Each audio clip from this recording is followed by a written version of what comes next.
Today I'm going through all of the pros and cons of running a seasonal business. And if you're new here, I'm Holly and I run a 6-figure seasonal business right now. In the past, I've grown a 7-figure clothing business and a 7-figure home decor business. But for the season of life that I'm in at this time, a seasonal business is what fits best for me.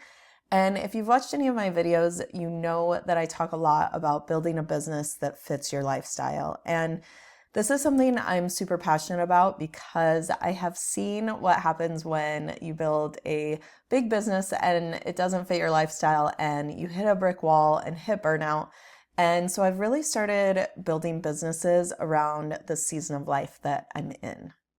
So let's go through all of the positives of running a seasonal business. And when I talk about running a seasonal business, the majority of my income comes in the fourth quarter of the year. So about October 1st through the middle of December is when I see a big spike in revenue. And this can start probably the first to middle part of September, just kind of starting. And then as far as selling wholesale, I do start to see a little bit of spike in July, but then it kind of tapers off and starts again in September. So this is kind of my selling window for running a seasonal business. And I sell Christmas items, which explains the fourth quarter of the year. So that is when my business really takes off.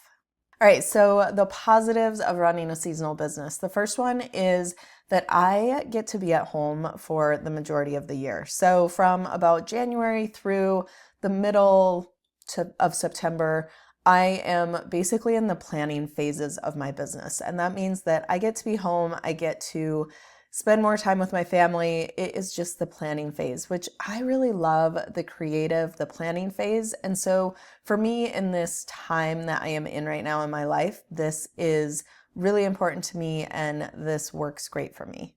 So usually orders start taking off middle of September, first part of October, and that's the time of year that I'm really busy. I'm at my warehouse more, packaging, shipping out, and spending a lot more time there. And it does get a little bit chaotic, but I also feel like the majority of businesses are super busy in the fourth quarter. So this is pretty normal that I would be there packaging and being busy in that time frame anyways.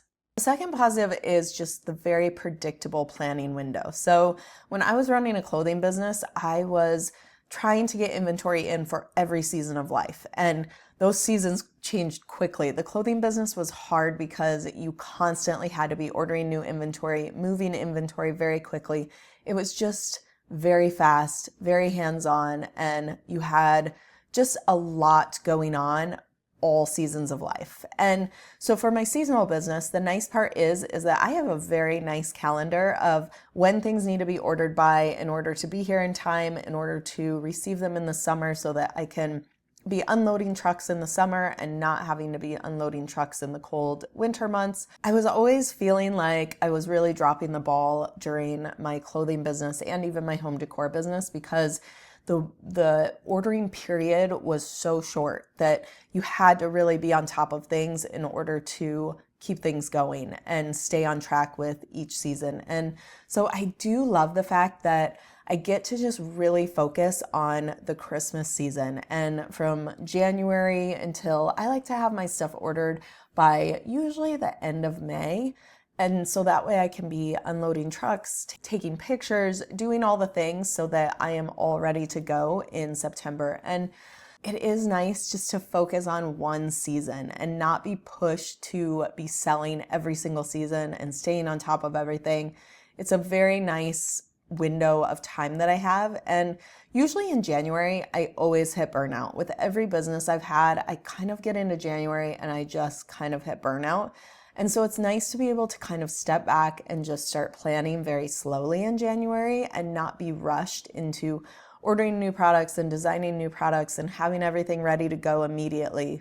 That's been something that I've really enjoyed with my seasonal business. Okay, the third pro is massive revenue spikes. And again, I do feel like this comes a little bit with a regular business too. You kind of get massive spikes in that fourth quarter selling time frame. So this is fairly normal, but I would say that I get a lot more flowing in for that time frame. And obviously, when I have a seasonal business, I don't have much coming in the rest of the year, which is a huge con. Spoiler alert, that is what's going to be talked about in the con section also, but it is really nice to have that spike in revenue from the middle of September until probably about the middle of December. And it's nice to finally see all of your hard work paying off and money finally flowing in.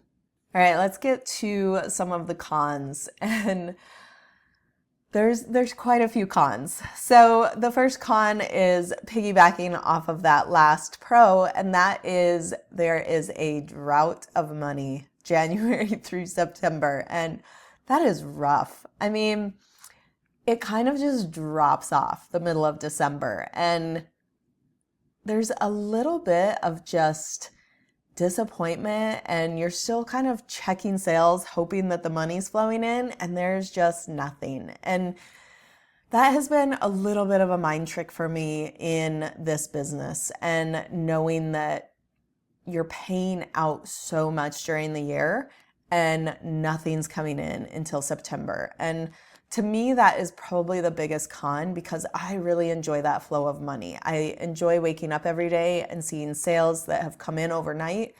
And that's been probably the roughest thing for me in this whole journey of having a seasonal business this time around, is I was not prepared for the drought that comes with money. So another con that I talked about kind of with the first one is that I am paying so much money for things during the entire year, even though I'm only getting income coming in for maybe 3 months of the year. So I'm paying rent on a warehouse, I'm paying utilities, I'm paying for internet, I'm paying for services online. So, I'm paying for my Shopify store, I'm paying for apps, I'm paying for email providers, I'm paying for all of this stuff all year round, and I only have money coming in for about 3 months. And it's really hard to watch that money go out every single month and not having money come in. So that's been really tricky for me too. Again, something that I didn't really take into consideration is that I would be paying all of these fees every single month. And it's still worth it to me. I'm still making money in my business.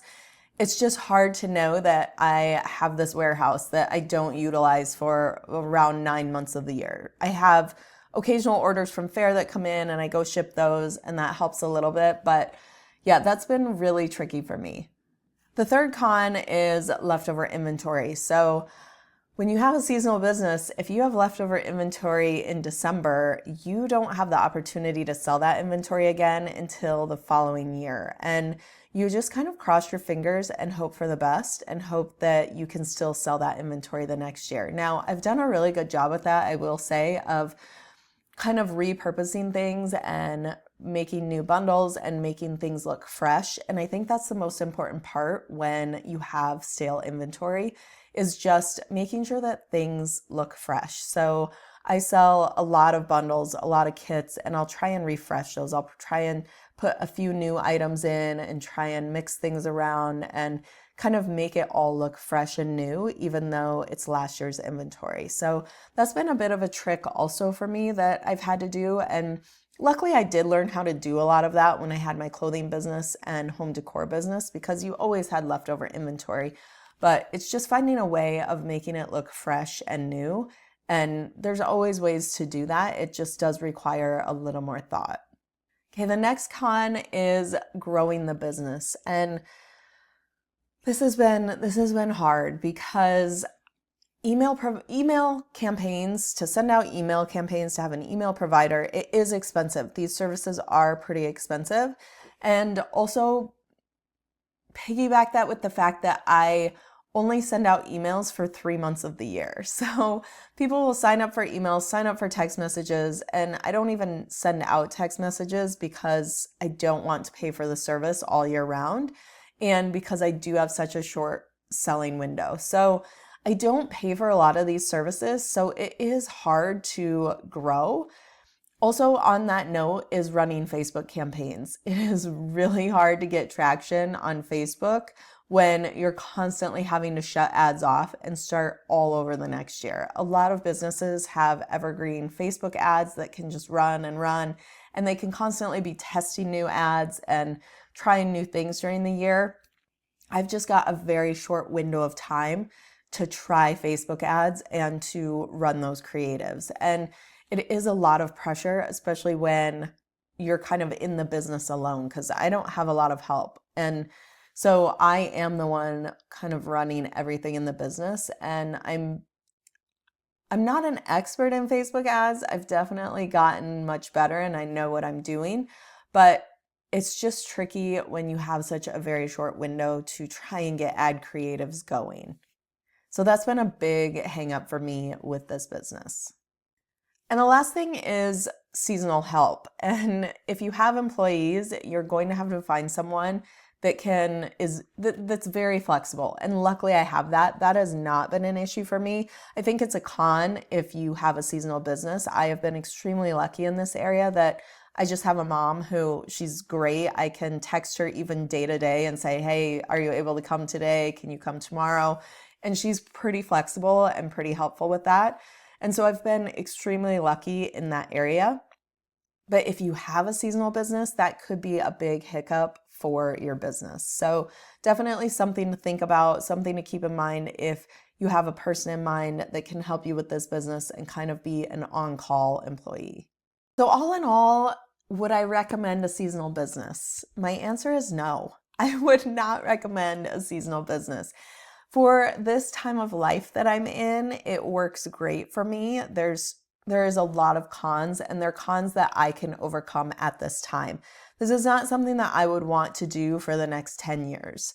I do love this type of business that I have, but financially, I don't think it's the smartest thing to do long term. So this is just something that I'm doing for now, and probably in 2027, I will be transitioning it over to a year-round business and growing all sides of the business again. So I'm always preaching about doing businesses that fit with your current lifestyle. And this is something that I will continue to preach, and I'm definitely living it because this fits my lifestyle fantastic for right now. And it's something to think about when you have young kids or you have a kid graduating, what fits in your lifestyle? If you have kids that are in a lot of sports and you're gone a lot, what fits in that lifestyle? And that's something that I truly believe is important when you're building a business, especially when you're a mom building a business, because there's so many other things going on in your life and so many things that you have to be a part of and keep track of and help with, that it's really important to just have a business that fits into that lifestyle. So if I had it to do over, I would do this business exactly the same, knowing that this is not a long-term solution, that it will not be a seasonal business forever. And I think that's something too that's important when going into business, is knowing that your business can shift as your life shifts. So knowing that you can pivot when you need to make a pivot. If you're interested in growing an online business, I did just come out with my first course. I am so excited to share this course with you.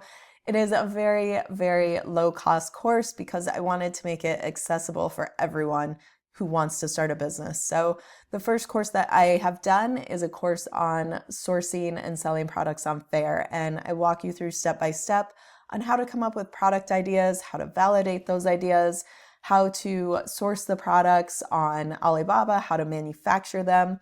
I even include a profit spreadsheet calculator to help you figure out costs and make sure that you're making a profit. I've included everything in this course that you need to learn how to get started selling products online. So if you're interested in that, the link is below. If you have any questions, please feel free to reach out to me in the comments, or my email is also below. So thank you for watching today. I hope this was helpful, and have a great day.